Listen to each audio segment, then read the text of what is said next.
हरे कृष्ण। आप सब जानते हैं कि कल मोहिनी एकादशी है, तो कथा हम आज ही सुन लेते हैं। युधिष्ठिर महाराज ने भगवान श्री कृष्ण से पूछा कि प्रभु, चैत्र मास के शुक्ल पक्ष की एकादशी का नाम क्या है और इसकी कथा क्या है।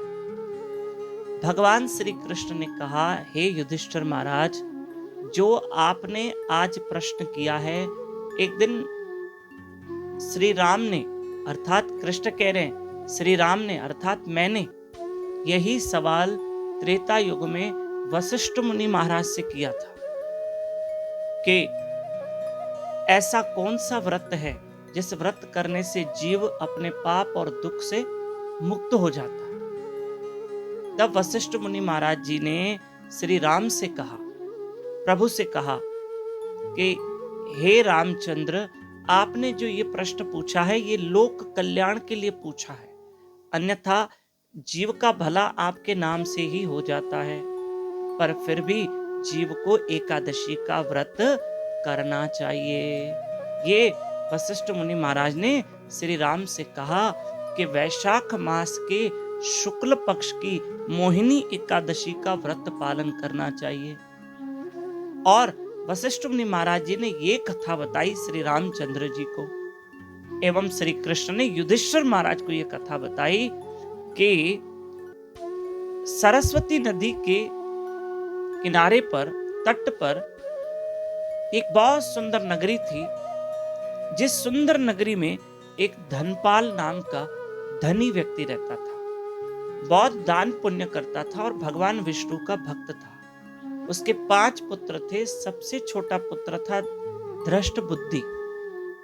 वो सबसे जो छोटा पुत्र था, उसने अपने जीवन में बहुत पाप कर्म किए। मांस, शराब, जुआ, वैश्यों का संग करना उसने बहुत किया। पिता धनपाल ने अपने 5वें पुत्र को बहुत समझाया कि ये पाप कर्म का जीवन मत जियो, लेकिन वो नहीं सुना।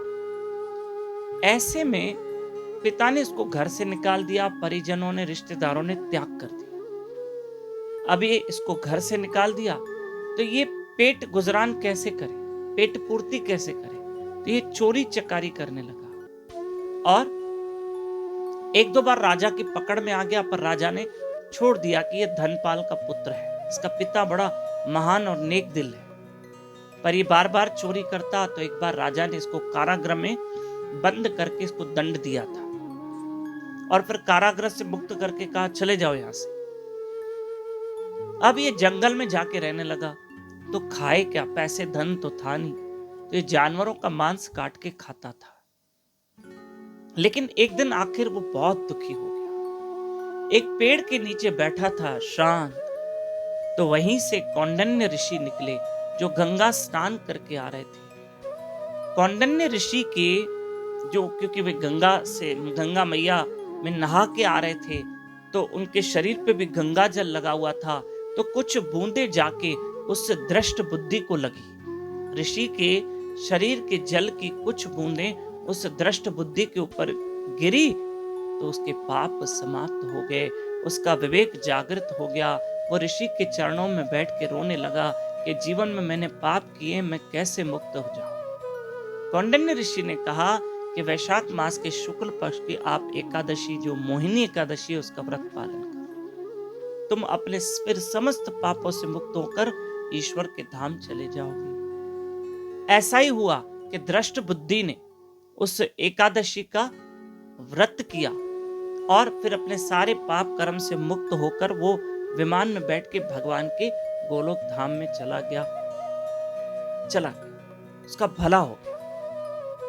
जो इस एकादशी की कथा सुनते और पढ़ते हैं, उनको 1000 गौदान का फल मिलता है। यह एकादशी कूर्म पुराण में लिखी हुई है। प्रिय बंधुओं, कल एकादशी है, कथा हमने आज ही सुना दी है।